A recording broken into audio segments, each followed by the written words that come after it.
कभी कभी मनुष्य को लगता है कि दान का अर्थ केवल बाहर की किसी वस्तु को छोड़ना है।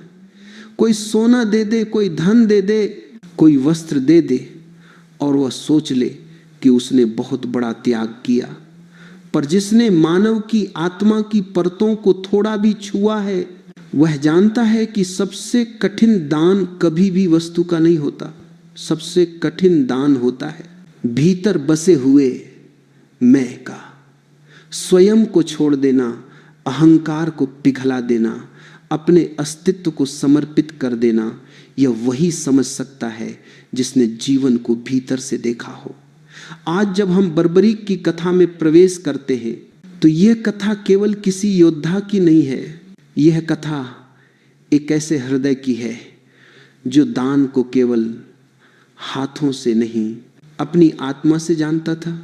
बर्बरीक का नाम लेते ही एक विचित्र सी शांति उतरती है, जैसे कोई जंगल के बीच खड़ा हो, चारों ओर से हवा बह रही हो और कोई युवा धनुर्धर आंखें बंद किए हुए आकाश को निहार रहा हो।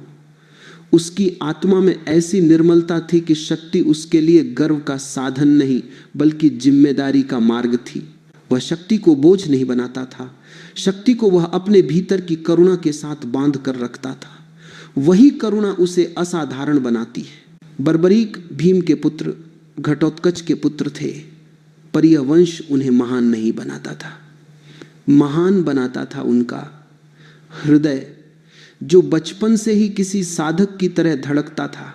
कहा जाता है कि छोटी अवस्था से ही वह तीरंदाजी में ऐसे निपुण थे कि साधारण अभ्यास भी उनके लिए एक ध्यान की अनुभूति बन जाता था। बहुत कम लोग यह समझते हैं कि युद्ध कला केवल बाहरी तकनीक नहीं होती, वह भीतर की निष्ठा, एकाग्रता और समर्पण का प्रतिबिंब होती है। बर्बरीक में यह सब सहज रूप से उमड़ता था। वह जब भी धनुष उठाते यह केवल कोई हथियार न होता, यह उनके हृदय की धड़कन जैसा था, शांत, संतुलित, स्थिर। उनकी माता को यह भय था कि इतनी विशाल शक्ति, इतनी अद्भुत क्षमता कहीं मार्ग से विचलित न हो जाए। शक्ति जब तक करुणा के साथ नहीं चलती तब तक वह मनुष्य के लिए खतरा बन सकती है। पर बर्बरीक का मन तो बिल्कुल भिन्न था। वह अपने भीतर कहीं गहरे यह जानता था कि शक्ति का अर्थ है जिम्मेदारी और जिम्मेदारी का अर्थ है अहंकार का त्याग। एक बार जब उनकी माता ने पूछा कि तुम इतने युद्ध में कुशल हो, पर क्या तुम किसी भी पक्ष की सहायता करोगे, तो बर्बरीक ने बड़े शांत मन से उत्तर दिया, मैं सदैव कमजोर का साथ दूंगा। जहां अन्याय होगा मैं वहां न्याय के लिए खड़ा होऊंगा। ये उत्तर सुनकर उनकी माता ने केवल आशीर्वाद नहीं दिया, उन्होंने भीतर ही कहीं एक के लिए प्रार्थना की कि ईश्वर इस बालक की मासूम दृष्टि की रक्षा करे। उनकी यही प्रतिज्ञा उन्हें विशेष बनाती है। यह प्रतिज्ञा उनके जीवन की दिशा को बदलने वाली थी। संसार में बहुत लोग शक्तिशाली बन जाते हैं, पर किसी का हृदय शक्तिशाली होता है, यह दुर्लभ है। बर्बरीक की शक्ति में यह दुर्लभता थी। वह उग्रता में नहीं, विनम्रता में थी। समय बीतता गया और बर्बरीक की प्रसिद्धि फैलने लगी। उनके तीर चलाने का ढंग अद्भुत था। कहा जाता है कि उनका तीर लक्ष्य को ढूंढता नहीं था, लक्ष्य उनके तीर को बुलाता था। और इस अद्भुत कला का रहस्य था उनका 3 बाण। ये 3 बाण केवल बाण नहीं थे, ये 3 प्रतीक थे, 3 धारणाएं, 3 संकल्प, 3 शक्तियां। एक बाण जो पहचान करता था, दूसरा जो कार्य पूरा करता था और तीसरा जो लौट आता था। यहां केवल युद्धक तकनीक की बात नहीं है, यह एक आध्यात्मिक संदेश है। जीवन में भी मनुष्य का पहला बाण लक्ष्य को पहचानता है, दूसरा लक्ष्य को पूरा करता है और तीसरा अनुभव बनकर उसकी आत्मा में लौट आता है। बर्बरीक की कथा में यह विज्ञान केवल युद्ध का साधन नहीं, जीवन का प्रतीक है। आप जरा सोचिए, हम सभी के जीवन में 3 बाण होते हैं। पहला हमारा संकल्प कि हम किस दिशा में जाना चाहते हैं, दूसरा हमारा प्रयत्न कि हम उस दिशा में क्या करते हैं, और तीसरा हमारा अनुभव जो लौटकर हमें परिपक्व बनाता है। पर हम में से कितने लोग इन 3 बाणों को सच में समझते हैं? कितने लोग लक्ष्य को पहचानते हैं, कितने लोग वास्तव में प्रयास करते हैं और कितने लोग अनुभव को वापस लेकर शांत बैठते हैं। बर्बरीक का विज्ञान हमें अपने जीवन की धारा को देखने का अवसर देता है। बर्बरीक जब इस 3 बाण की सिद्धि के साथ युवा हुए, उनकी आभा चारों ओर फैलने लगी। सौंदर्य, शौर्य, सादगी, मानो तीनों उनकी देह में एक साथ उठते थे। पर जितनी शक्ति बाहर दिखती थी, उससे कहीं अधिक शक्ति भीतर छिपी थी। शक्ति जो विनम्रता में बसती है। कोई जो भीतर नम्र हो, वही सच में मजबूत बन सकता है। ये बात बर्बरीक के हर कार्य में दिखाई देती थी। इसी समय महाभारत का विशाल युद्ध सृष्टि के क्षितिज पर उभरने लगा। धर्म और अधर्म के मार्ग टकराने लगे। ऐसी घड़ी में हर शक्तिशाली व्यक्ति से अपेक्षा थी कि वह किसी पक्ष का साथ दे। बर्बरीक भी यह सुनकर तैयार हुए कि यदि कहीं युद्ध का समय आया तो वे उसी के साथ खड़े होंगे जो कमजोर होगा। पर इस प्रतिज्ञा में एक गहरा रहस्य छिपा था, क्योंकि युद्ध में कमजोर कौन है? जो हारने वाला दिखता है, जो संख्या में कम है, या जो सच के मार्ग पर है? क्या कमजोर की सहायता करना हमेशा न्याय की सहायता करना है? यह प्रश्न गहरा है। बर्बरीक की प्रतिज्ञा मासूम थी, लेकिन इस मासूमियत में सच्ची मानवता छिपी थी। इतना सुनते ही भीतर से एक शांति उठती है, एक सरल मन। जब अपने भीतर कोई प्रतिज्ञा करता है तो वह प्रतिज्ञा दुनिया से बड़ी लगती है। बर्बरीक की प्रतिज्ञा भी ऐसी ही थी, पारदर्शी, स्वच्छ, निर्द्वंद। और उसी प्रतिज्ञा ने कृष्ण को आकर्षित किया। कृष्ण को पता था कि यह बालक केवल योद्धा नहीं है, यह बालक एक दर्पण है जिसमें मानव हृदय की सच्चाई दिखाई देती है। और यह सच्चाई इतनी शक्तिशाली थी कि स्वयं कृष्ण को भी उसकी परीक्षा लेनी पड़ी। कृष्ण भेष बदलकर बर्बरीक के सामने आए। बर्बरीक ने उन्हें पहचानने का प्रयास नहीं किया, क्योंकि उनका स्वभाव ही ऐसा था। दूसरों के वस्त्र, भेष, पद, किसी चीज को देखकर निर्णय नहीं करते थे, वे मन को देखते थे। और कृष्ण का मन गहरा था, समुद्र की तरह असीम। कृष्ण ने उनसे पूछा, युवा, तुम किसके पक्ष में युद्ध करोगे? बर्बरीक ने मुस्कुराते हुए कहा, मैं सदैव कमजोर का साथ दूंगा। कृष्ण ने फिर पूछा, और यदि कमजोर बदल जाए, यदि युद्ध में पक्ष बदलता रहे? बर्बरीक ने कहा, तब भी मैं कमजोर के साथ रहूंगा, चाहे वह कोई भी हो। ये उत्तर असाधारण था, क्योंकि इस उत्तर में नीति का टकराव दिखाई दे रहा था। यदि बर्बरीक युद्ध में उतरते तो युद्ध कभी पूरा नहीं हो सकता था, क्योंकि हर बार जब कोई पक्ष कमजोर होता, बर्बरीक उसकी सहायता करने पहुंच जाते और ऐसी स्थिति में युद्ध अंतहीन हो जाता। कृष्ण मन ही मन समझ गए कि इस युवक की शक्ति, उसकी नीयत, उसकी सरलता अद्भुत है। पर इस अद्भुतता में एक समस्या छिपी हुई है। निर्दोषता कभी कभी पूरी दुनिया का संतुलन उलट सकती है। कृष्ण जानते थे कि इस युवक की शक्ति इतनी विशाल है कि उसे रोकना भी आवश्यक है, पर ऐसा करने के लिए उन्हें एक ऐसा मार्ग चुनना था जिसमें युवान को एहसास न हो कि उससे कुछ छीना जा रहा है, बल्कि उसे लगे कि वह अपना जीवन किसी और बड़ी सच्चाई को समर्पित कर रहा है। कभी कभी जीवन में ऐसे मोड़ आते हैं जहां शक्ति भी कम पड़ जाती है, बुद्धि भी, अनुभव भी। उस समय केवल हृदय की शुद्धता काम आती है। बर्बरीक के सामने भी ऐसा ही समय आने वाला था, जहां उसकी शक्ति का परीक्षण नहीं, उसके हृदय का परीक्षण होने वाला था। और यही से वह प्रवाह शुरू होता है जहां कथा गहराती जाती है। बर्बरीक का मन शांत था, जैसे कोई साधक ध्यान में बैठा हो। सामने खड़े हुए कृष्ण मुस्कुरा रहे थे, जैसे उन्हें सब पता था, सब समझ में आ रहा था, और फिर भी वे कुछ भी कहने की जल्दी में नहीं थे। ऐसे ही 2 महान आत्माओं की नजरें मिली, एक के भीतर मासूम समर्पण, दूसरी के भीतर सर्वज्ञ साक्षी भाव। और इसी मिलन से वह कथा जन्म लेती है जिसे हम आज सबसे बड़ा दान कहते हैं। यहीं से भीतर एक कंपन उठता है, जैसे कोई कह रहा हो सबसे बड़ा दान कभी बाहर की वस्तु का नहीं होता, सबसे बड़ा दान है स्वयं को सौंप देना। जब दो चेतनाएं एक दूसरे के सामने खड़ी होती हैं तो शब्दों की जरूरत नहीं रहती। बर्बरीक और कृष्ण के बीच भी ऐसा ही मौन का संवाद था। कृष्ण देखते रहे जैसे वे इस युवक के भीतर छिपे शौर्य और सरलता दोनों को एक साथ छू रहे हों। बर्बरीक भी उन्हें ऐसे निहार रहे थे जैसे कोई वन का पक्षी आकाश को देखता है, निर्भय, शुद्ध और पूर्ण विश्वास में। कृष्ण के मुख पर एक गंभीर मुस्कान थी। उन्होंने धीरे से पूछा, युवा, तुम्हारे पास कितने बाण हैं?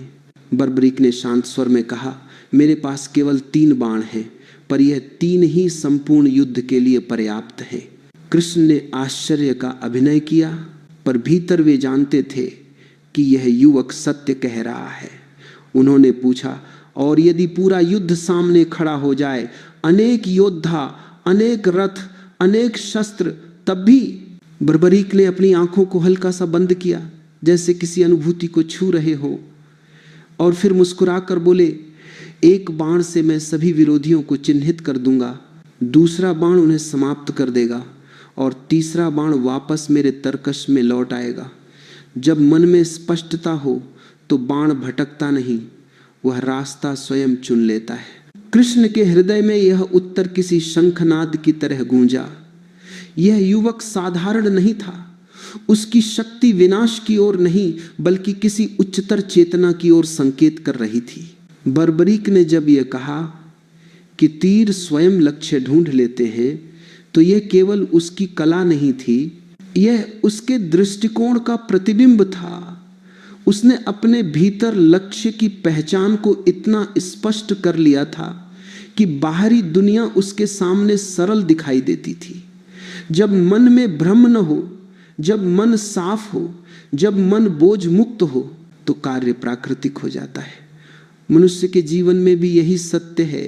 कई बार हम बाहर की समस्याओं को कठिन समझते हैं, पर कठिनाई कभी बाहर नहीं होती, कठिनाई भीतर के असंतुलन में होती है। बर्बरीक के बाण का पहला सत्य था पहचान। मनुष्य यदि केवल इतना सीख ले कि पहले पहचान करे कि उसे करना क्या है, तो आधा जीवन स्वतः सरल हो जाता है।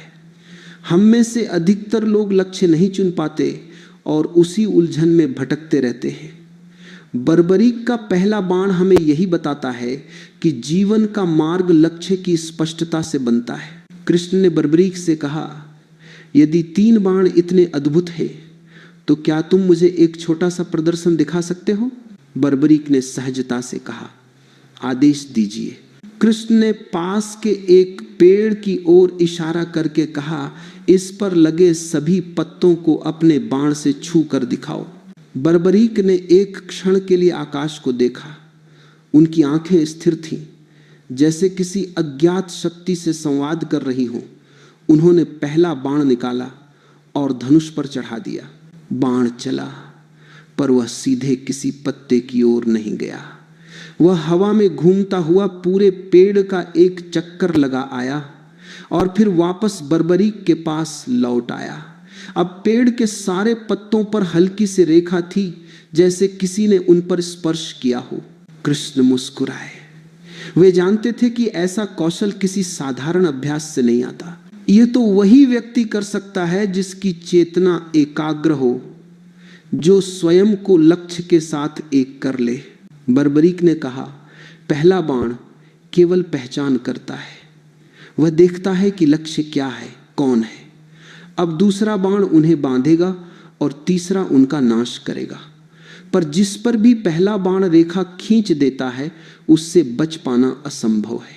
कृष्ण मन ही मन सोच रहे थे, ऐसी शक्ति यदि युद्ध में प्रयुक्त हुई तो परिणाम कोई भी हो सकता है। यह युवक युद्ध की पूरी धारा को बदल सकता है।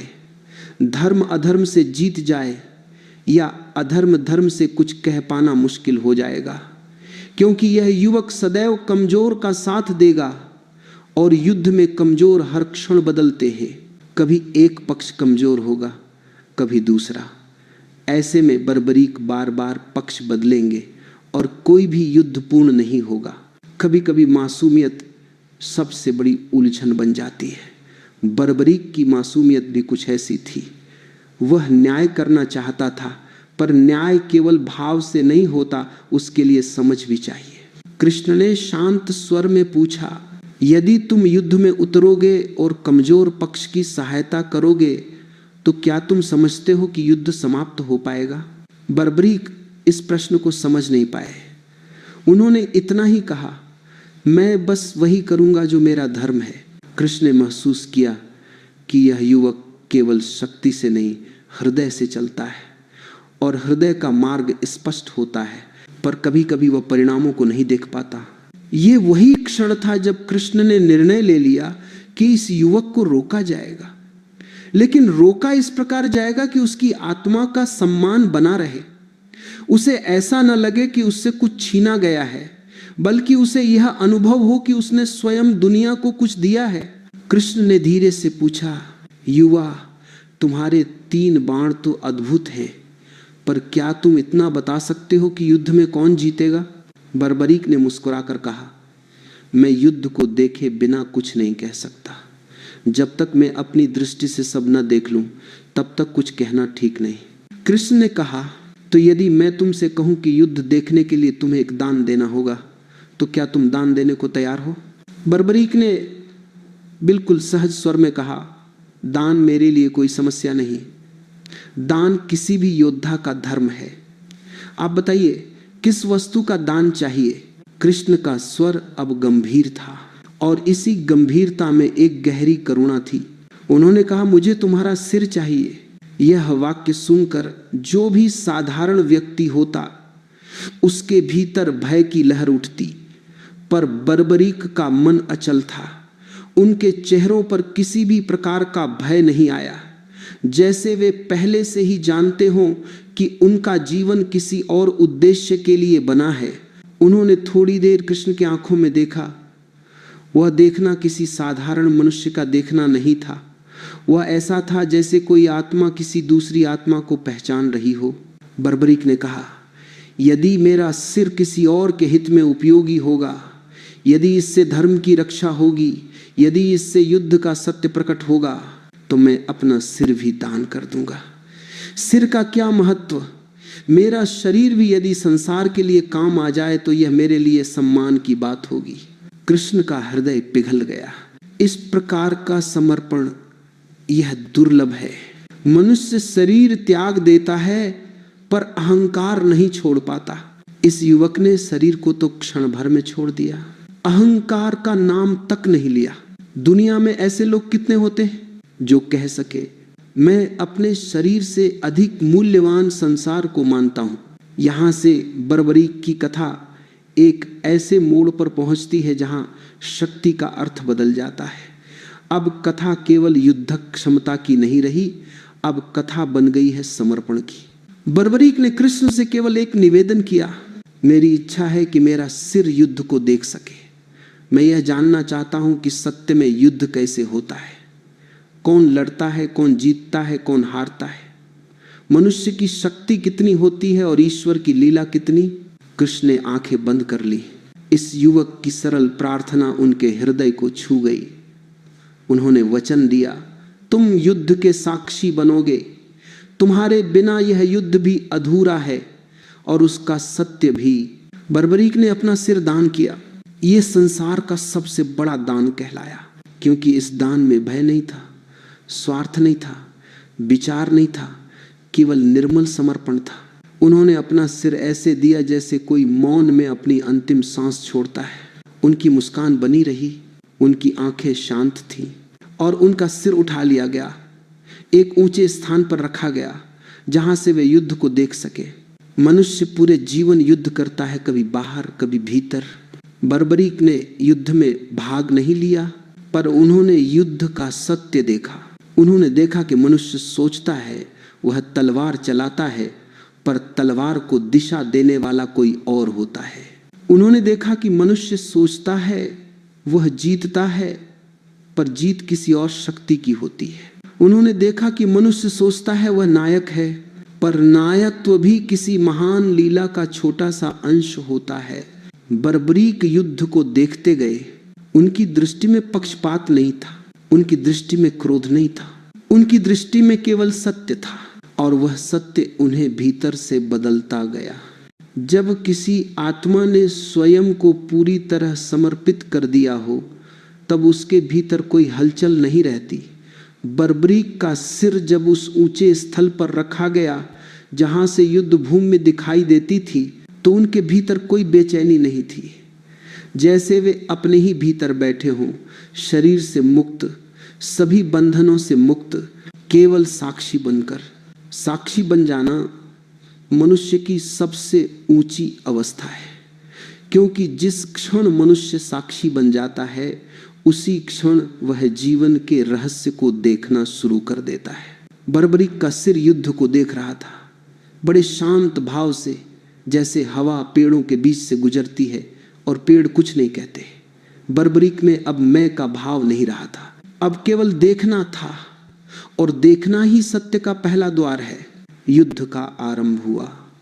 दोनों पक्षों में आक्रोश, प्रतिशोध, रणनीति, साहस, भय, सब कुछ एक साथ उमड़ पड़ा। मनुष्य यह समझता है कि युद्ध केवल हथियारों से लड़ा जाता है, पर युद्ध हथियारों से नहीं, मन से लड़ा जाता है। हथियार तो केवल मन की धार का विस्तार होते हैं। बर्बरीक की आंखें यह सब बिना किसी पक्षपात के देख रही थी। पहले दिन ही उन्होंने देखा कि जिस सेना को मनुष्य शक्तिशाली मानता है वह वास्तव में उतनी शक्तिशाली नहीं होती। उसी प्रकार जिसे कमजोर कहा जाता है उसके भीतर भी अनोखी शक्ति छिपी होती है। शक्ति का निर्धारण संख्या से नहीं होता, स्थिति से नहीं होता। शक्ति उस चेतना की गुणवत्ता से होती है जो भीतर जल रही होती है। बर्बरीक की दृष्टि इस गहराई को पहचान रही थी। उन्होंने देखा कि मनुष्य तलवार चलाता है, पर उसकी चाल के पीछे भाव चलता है। यदि भाव क्रोध का है तो तलवार भारी हो जाती है, यदि भाव भय का है तो तलवार कांपती है, यदि भाव अहंकार का है तो तलवार भटक जाती है, पर यदि भाव समर्पण का और सत्य का है तो तलवार भी ध्यान की तरह शांत हो जाती है। उन्होंने देखा कि युद्ध किसी के हाथ में नहीं था, जैसे कोई अदृश्य शक्ति सबको चला रही हो। कभी एक पक्ष प्रबल होता, कभी दूसरा। कुछ ऐसा लग रहा था जैसे यह युद्ध मनुष्यों का नहीं बल्कि समय का खेल है। समय जब चाहे किसी को शक्ति दे दे, जब चाहे किसी से शक्ति खींच ले। बर्बरीक इस रहस्य को समझने लगे थे। एक समय ऐसा आया जब कौरवों की भीषण शक्ति सामने खड़ी थी। उनके योद्धा गर्जना कर रहे थे। पांडवों की सेना थोड़ी पीछे हटती हुई दिखाई दी। यदि वह सामान्य दृष्टि रही होती तो शायद डर उठता, पर बर्बरीक का सिर केवल सत्य देखता था।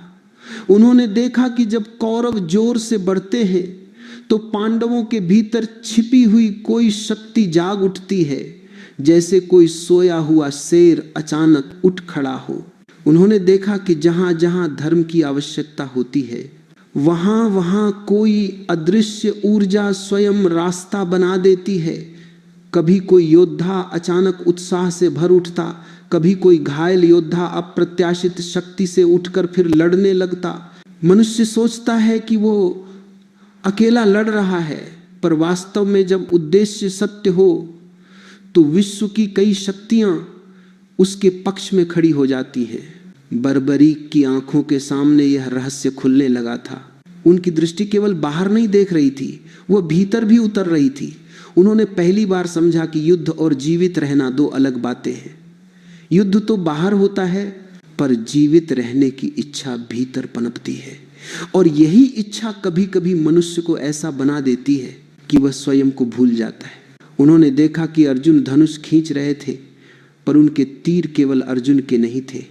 उन तीरों में एक ऐसी ऊर्जा थी जो किसी और स्थान से आ रही थी। ऐसा लगता था मानो कोई अदृश्य हाथ हर तीर को दिशा दे रहा हो। बर्बरीक मन ही मन हंसे। उन्होंने कहा, लोग कहेंगे अर्जुन ने युद्ध जीता, पर जो देख रहा है उसे पता है कि अर्जुन अकेला नहीं था, कोई और भी था जो हर क्षण उसके साथ था। मनुष्य को जितना श्रेय दिया जाता है वह उतना अकेला नहीं होता। उसके भीतर भी कोई शक्ति है जो लगातार उसे थामे रहती है। युद्ध का दूसरा दिन आया, फिर वही शोर, वही संघर्ष, वही अस्त्र शस्त्र, वही धूल, वही रक्त, पर बर्बरीक के भीतर अजीब शांति थी। जैसे कोई कह रहा हो यह सब बाहरी नाटक है, इसका अर्थ भीतर खोजो। उन्होंने देखा कि संकट में मनुष्य का असली रूप सामने आता है।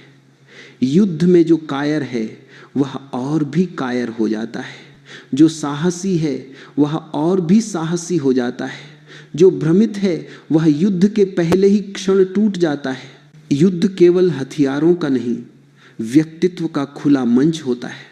बर्बरीक की दृष्टि में कोई आलोचना नहीं थी, केवल समझ थी।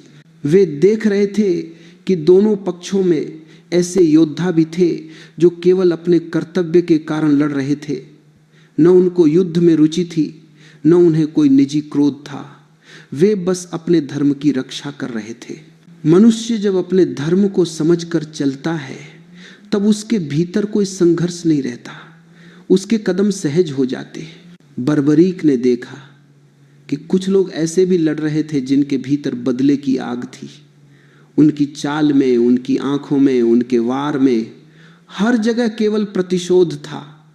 और प्रतिशोध कभी मनुष्य को स्थिर नहीं रहने देता, वह उसे भटकाता है, थकाता है और अंत में पराजित कर देता है। बर्बरीक ने अपनी दृष्टि को और दूर फैलाया। उन्होंने देखा कि युद्ध के मैदान का केंद्र कभी एक जगह नहीं रहता। जैसे हवा बदलती है वैसे ही युद्ध का केंद्र भी बदलता है। कभी कौरवों की शक्ति ऊपर उठती, कभी पांडवों की। यह सब परिवर्तन संसार की एक ही बात समझाता है, कुछ भी स्थायी नहीं। युद्ध का उतार चढ़ाव जीवन का उतार चढ़ाव है। उन्होंने देखा कि कोई बहुत गर्व से सामने बढ़ा पर एक क्षण में गिर गया। किसी को अपनी ताकत पर बड़ा विश्वास था पर उसका अंत एक साधारण योद्धा के हाथों हुआ। किसी को लगता था कि वह अकेला सबको हरा देगा पर वह पहली टक्कर में ही टूट गया। बर्बरीक मन ही मन बोले, यही तो मनुष्य की भूल है। वह सोचता है कि उसकी शक्ति उसी की है। वह समझ नहीं पाता कि हर शक्ति समय के अनुसार आती और जाती है। यदि मनुष्य यह स्वीकार कर ले कि वह केवल साधन है, मालिक नहीं, तो उसका जीवन बहुत शांत हो जाए। जैसे जैसे युद्ध बढ़ता गया बर्बरीक का मन और विस्तृत होता गया। उन्हें दिखाई देने लगा कि युद्ध में किसी की जीत नहीं होती, किसी की हार भी नहीं होती। जो जीतता है वह भी अपने कुछ हिस्से खो देता है, जो हारता है वह भी कुछ समझ पाता है। उन्होंने यह भी देखा कि कभी कभी किसी योद्धा के भीतर अचानक असीम उत्साह उठता है और वह दूसरों को प्रेरित कर देता है। ऐसा लगता था कि युद्ध के मैदान में कई स्थानों पर अचानक प्रकाश फैल जाता है। यह प्रकाश मनुष्य का नहीं था, यह किसी अज्ञात शक्ति का था। बार बार उन्हें यही प्रतीत होता रहा कि युद्ध कोई बाहरी घटना नहीं बल्कि एक महान अज्ञात लीला है। मनुष्य तो केवल खिलौने हैं पर उन्हें लगता है कि वे स्वयं सब कर रहे हैं। बर्बरीक का सिर युद्ध को देखते देखते मौन में डूबता जा रहा था। सत्य केवल देखने से प्रकट होता है। जो भीतर समर्पण रखता है उसके सामने सत्य अपना वस्त्र स्वयं हटा देता है। और फिर एक क्षण ऐसा आया जब बर्बरीक को लगा कि इस संसार का सबसे बड़ा दान क्या है। न धन का दान, न वस्तु का दान, न शरीर का दान, सबसे बड़ा दान है अहंकार का दान। जिस क्षण मनुष्य कह देता है अब मैं कुछ नहीं हूं, मैं केवल एक साक्षी हूं, उसी क्षण उसके भीतर का भार गिर जाता है। बर्बरीक ने अपने सिर के बिना भी यह समझ लिया था कि जीवन का सत्य समर्पण में छिपा है, पकड़ में नहीं। और युद्ध चलता रहा। बर्बरीक देखता रहा और उसके भीतर एक नई चेतना जन्म लेती रही। युद्ध आगे बढ़ता गया और बर्बरीक का सिर उस ऊंचे स्थान से सब कुछ देखता रहा। जितना अधिक वह देखता उतना ही उसके भीतर की समझ परत दर परत खुलती चली जाती। पहले उसने समझा कि युद्ध शक्ति का खेल है, फिर उसने देखा कि युद्ध समय का खेल है, और अंत में उसे यह दिखाई देने लगा कि युद्ध तो केवल बाहरी रूप है, अंदर तो कुछ और ही घट रहा है। बर्बरीक ने देखा कि जब मनुष्य युद्ध करता है तो असल लड़ाई केवल तलवारों की नहीं होती, असल लड़ाई उन इच्छाओं की होती है जो भीतर कुलबुलाती रहती हैं। कोई अपने गौरव के लिए लड़ रहा है, कोई अपने परिवार की रक्षा के लिए, कोई न्याय के नाम पर, और कोई प्रतिशोध की आग में जलकर। उसी क्षण बर्बरीक को समझ में आया कि युद्ध को किसी एक रंग में नहीं देखा जा सकता। हर योद्धा का अपना रंग होता है, अपनी पीड़ा, अपनी आकांक्षा। उन्होंने देखा कि कुछ योद्धा बार बार गिरते, घायल होते, फिर भी उठ जाते, और कुछ ऐसे भी थे जो तन से शक्तिशाली थे लेकिन मन से पहले ही टूट चुके थे। मन जब हार जाए तो शरीर कुछ नहीं कर पाता। शक्ति मन में रहती है, बाहरी रूप में नहीं। एक बार उन्होंने देखा कि एक वृद्ध योद्धा अपने पुत्र की रक्षा में सामने कूद गया। वह स्वयं घायल था, पर उसके भीतर का प्रेम उसे खड़ा कर रहा था। प्रेम भी एक प्रकार की शक्ति है जो मनुष्य को वहां खड़ा कर देती है जहां वह सामान्य स्थिति में कभी खड़ा नहीं हो सकता। दूसरी ओर उन्होंने ऐसे योद्धा भी देखे जो प्रतिशोध में अंधे होकर बिना सोच समझ के वार कर रहे थे। उनके हर कदम में बेचैनी थी, हर तीर में क्रोध था। बर्बरीक ने महसूस किया कि क्रोध से चलाया गया कोई भी हथियार कभी लक्ष्य पर स्थिर नहीं रहता, उसके पीछे कोई शांति नहीं होती, इसलिए वह भटक जाता है। बर्बरीक का मन धीरे धीरे और भी शांत होता गया, जैसे कोई गहरा तालाब हो जिसमें बाहर का तूफान पहुंचता ही न हो। उन्होंने युद्ध के दृश्य को केवल दृश्य की तरह नहीं देखा, उन्होंने उसे जीवन का दर्पण समझकर देखा। उन्होंने देखा कि मनुष्य जीतने के लिए कितना संघर्ष करता है, पर जब जीत मिल जाती है तब भी उसके भीतर कोई पूर्णता नहीं आती। जीत एक क्षणिक अनुभूति है, स्थायी नहीं। भोग की तरह है, क्षण भर सुख और फिर वही रिक्तता। फिर उनकी दृष्टि कृष्ण पर गई। युद्ध भूमि में जहां भी संकट आता, अर्जुन की रथ की ध्वनि के पीछे कोई अदृश्य कंपन होता। बर्बरीक समझ गए कि यह युद्ध महज मनुष्यों का नहीं है, यहाँ कोई महान चेतना सबकी चाल चल रही है, सबके कदमों को दिशा दे रही है। एक बार बर्बरीक के मन में प्रश्न आया, यदि सब कुछ किसी अदृश्य लीला का भाग है तो मनुष्य क्यों इतनी मेहनत कर रहा है? मनुष्य क्यों जीत हार में इतना खो जाता है? क्यों वह अपनी अहंकार को इतना बड़ा बना लेता है कि सत्य की ध्वनि सुनाई ही नहीं देती? मन में प्रश्न उठते हैं, और जब मन शांत हो तो उनके उत्तर भी भीतर से ही उठते हैं। बर्बरीक ने देखा कि मनुष्य इसीलिए संघर्ष करता है क्योंकि वह स्वयं को पूर्ण रूप से नहीं पहचानता। वह सोचता है कि उसकी शक्ति वही है जो दिखाई देती है, पर उसकी असली शक्ति तो भीतर छिपी होती है।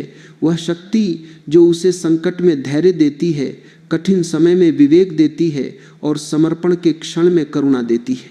युद्ध ने कई चेहरों को बदल दिया। किसी ने अहंकार को त्याग दिया, किसी ने अहंकार को और बड़ा बना लिया, किसी ने सत्य को अपनाया, किसी ने सत्य से मुंह मोड़ लिया। बर्बरीक ने महसूस किया कि मनुष्य का असली युद्ध बाहर नहीं, भीतर है। बाहर का युद्ध तो केवल एक पर्दा है, भीतर का युद्ध ही जीवन का सार है। धर्म और अधर्म का संघर्ष भीतर ही होता है, हर क्षण। जैसे जैसे युद्ध का अंतिम चरण आया, बर्बरीक की दृष्टि और भी सूक्ष्म हो गई। उन्होंने देखा कि जीतने वाला भी थकता है, हारने वाला भी थकता है।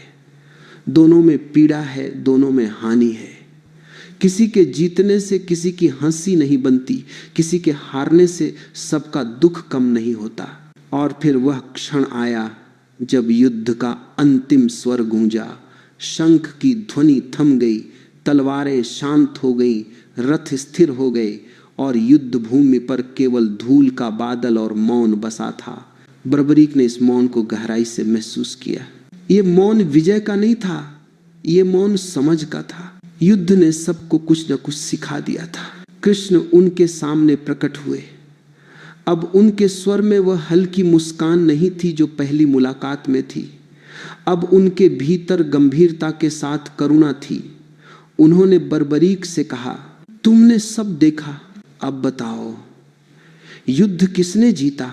बर्बरीक कुछ क्षण मौन रहे, फिर उनकी आंखों में एक ऐसी चमक उठी जिसमें सत्य का प्रकाश था। उन्होंने कहा, जीता तो वही है जिसने सब कुछ कराया, मनुष्य केवल साधन थे, युद्ध की डोर किसी और के हाथ में थी। कृष्ण मुस्कुरा उठे, यही सत्य था। बर्बरीक ने आगे कहा, जब मैं देखता था तो मुझे लगता था कि अर्जुन तीर चला रहा है, पर फिर लगता था कि तीर कोई और चला रहा है। फिर पता चला कि न अर्जुन चला रहा है न कोई दूसरा, चला रहा था वही जो सबको चला रहा है, वही जिसने मुझे यहाँ साक्षी के रूप में बैठाया। कृष्ण ने कहा, यही ज्ञान तुम्हें इस दुनिया का सबसे बड़ा दानवीर बनाता है। तुमने अपना सिर दिया पर बदले में समझ पाली, तुमने शरीर छोड़ा पर चेतना पाली। बर्बरीक का हृदय कृतज्ञता से भर उठा। उन्हें अब अपने दान की कीमत समझ में आने लगी। दान कभी वस्तु का नहीं होता, दान आत्मा का होता है। और जिसने स्वयं को दान कर दिया उसने संसार को सबसे बड़ा उपहार दे दिया। बर्बरीक ने धीरे से कहा, मैंने सिर दिया था पर अब लगता है कि मैंने अपना ज्ञान दिया था, और आपने मुझे जो लौटाया वह ज्ञान है, वह दृष्टि है। कृष्ण ने कहा, मनुष्य सोचता है कि समर्पण कठिन है, पर समर्पण कठिन नहीं, अहंकार कठिन है। जिस क्षण मनुष्य अपने अहंकार को गिरा देता है उसी क्षण उसका समर्पण स्वतः जन्म ले लेता है। युद्ध समाप्त हो चुका था, पर बर्बरीक की यात्रा अभी समाप्त नहीं हुई थी। अब उसके भीतर एक ऐसी शांति उतर चुकी थी जिसकी तुलना किसी भी वस्तु से नहीं की जा सकती। उन्होंने जीवन से जाना कि दान शरीर का नहीं, स्वभाव का होता है। किसी को अपना समय देना भी दान है, किसी को क्षमा कर देना भी दान है, किसी के दुख को सुन लेना भी दान है, और अपने भीतर छिपे अहंकार को काट देना, ये तो सबसे बड़ा दान है। बर्बरीक ने अंत में एक बात महसूस की, जो मनुष्य अपने भीतर के क्रोध, अहंकार, प्रतिशोध और कठोरता को छोड़ दे वह सिर दान करने के बराबर त्याग कर देता है। सिर देना शरीर का त्याग है, पर अहंकार देना आत्मा का उदय है। बर्बरीक की कथा यही सिखाती है कि संसार में सबसे बड़ी शक्ति नहीं, सबसे बड़ी शक्ति समझ है। समझ जब जन्म ले लेती है तो युद्ध समाप्त हो जाते हैं, मन शांत हो जाता है और आत्मा घर लौट आती है। यही बर्बरीक की कथा का मूल सार है। समर्पण ही मुक्ति है और मुक्ति ही सत्य है, और जो इस सत्य को देख लेता है वह फिर कभी युद्ध नहीं करता, वह केवल साक्षी बन जाता है।